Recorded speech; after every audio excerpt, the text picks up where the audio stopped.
Hi guys, I'm Ben from Adaptalux and welcome back to the Adaptalux macro photography competition. In this video we're doing something a little bit different. There's going to be some big news about the competition going forward at the end of the video. So first of all we're going to jump over to the computer and take a look at some of the entries and pick some winners for December and January. So here we are in the Adaptalux macro photography community group, and last month's theme was freezing, quite appropriate for both December and January. But we've got lots and lots of really amazing images with that theme of freezing. Now, unfortunately, we don't have time to go through every single one of them in these videos, but we are going to pick some of our favourites, and we are going to pick a winner and a runner-up. So let's get started with our first notable mention. First up this month, we've got Christina's amazing image here of some ice crystals forming against a freezing soap bubble mixture inside a heart-shaped cookie cutter. Christina's placed this outside in presumably some very cold temperatures and watched this ice grow with the backdrop of the sunset, which really this image stand out, just like it makes the ice crystals stand out against that dark background and to the dark foreground as well. These snowflakes or ice crystals down at the front here where the sun can't quite reach, those are nice and dark, so it really draws the eye to the detail on those ice crystals. This is a fantastic image.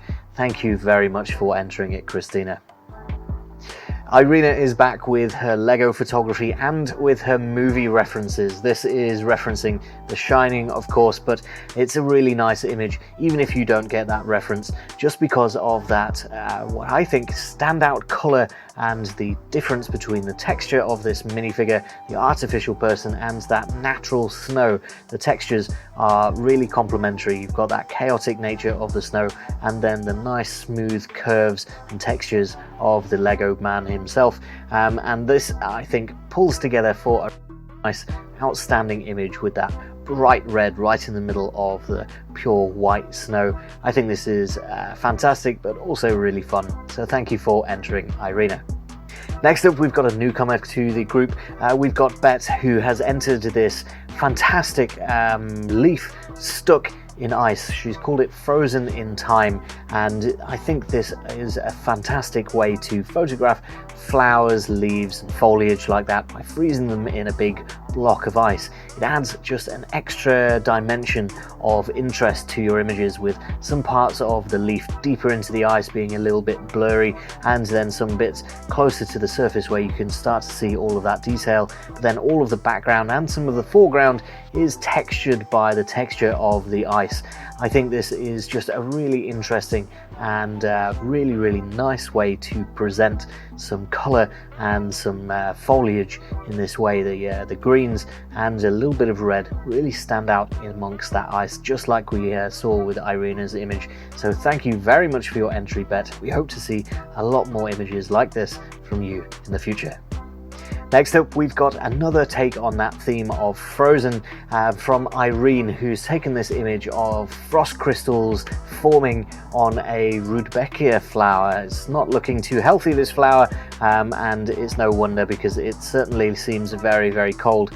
I'd be really interested in how this ice has formed, but it's a really interesting image just for that directional feeling that you get. You feel like everything is blasting against this flower from the left side of the image, and it's a really nice way to present a flower in a completely different form that we don't usually see. Flowers are usually shown off in their most alive states, but this is another natural state for a flower that just doesn't get showcased that often. So it's really nice to see Irene capturing things that are just as interesting as a fully fledged, fully colourful flower, just in a completely different setting. It really gives that vibe of, ooh, it's very cold outside. So thank you very much for your entry, Irene.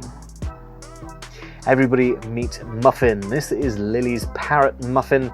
We've heard a lot about Muffin over the past few months because Lily is an Adaptalux customer, but I don't think this was taken with Adaptalux. Do correct me if I'm wrong, Lily, but this is just a really nice image of a parrot hanging out in the snow. You can actually see he's wearing a harness here that tells you he's quite well domesticated. But this is a really nice, fun image featuring a little bit of snow, so we've got that frozen theme, but the colour of Muffin's feathers here really stand out against the white and blue of the background, just making it a really nice, eye-catching image and a fun one. So thank you very much for entering, Lily. We hope to see more images of Muffin in the future.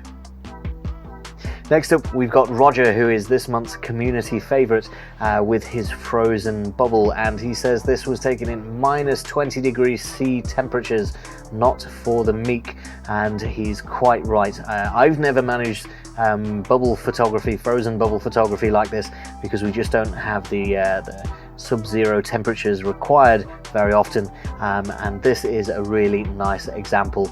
When you do get the opportunity to go outside and try this, it takes a lot of patience, and it takes some really cold temperatures, not a very pleasant shooting environment. So Roger has done a fantastic job to capture the detail in this bubble in such harsh conditions. We've got a nice blurry background, some nice detail down in the foliage that this bubble is sat on, and then of course we've got all of that detail in the frozen that's coming on the bubble as well. Some really nice lighting going on here as well, some blue coming from somewhere, which is really interesting to see. So thank you very much for your entry, Roger.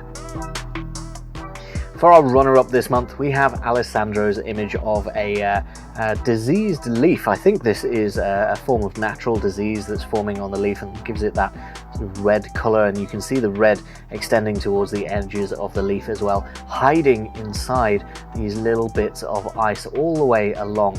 What makes this image really, really nice is that texture across the front of the leaf, and of course it's wet with the melting snow and ice, and that just highlights all of the contours along the inside of the leaf, bringing forward that colour as well, and that nicely lit ice across the edges of the leaf. This comes together as a really fantastic image. It's really nice to look at, and it's very eye-catching. So thank you very much for your entry, Alessandro.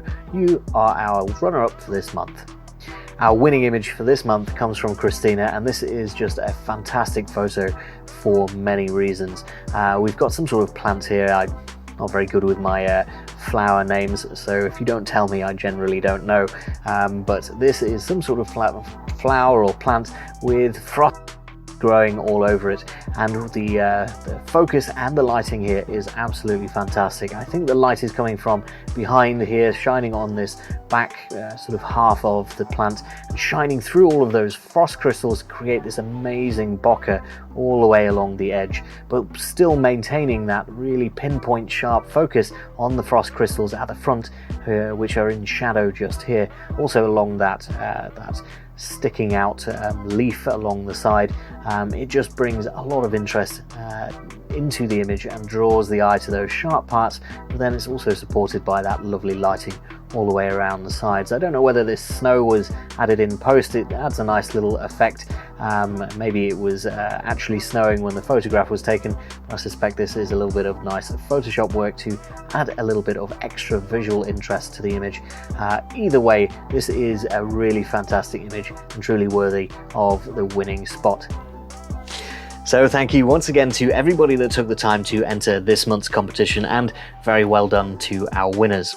Now it's time to talk about that update that I mentioned and what's happening with Adaptalux competitions going forward.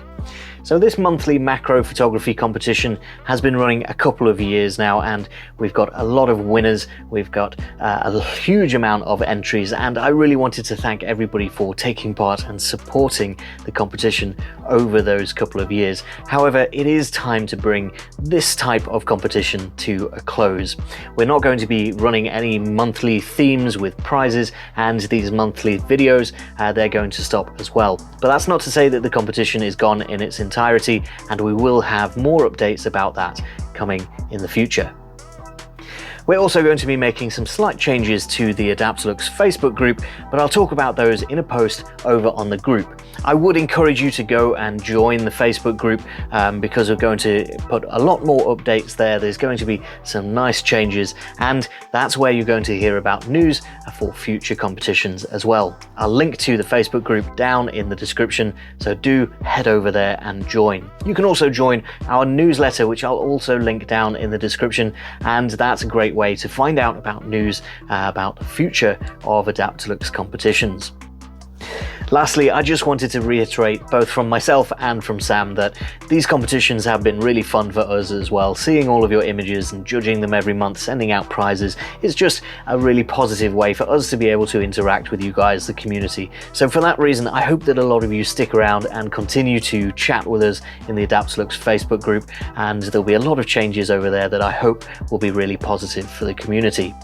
For now, that is all that I've got time for. Thank you very much for watching, and I'll see you next time.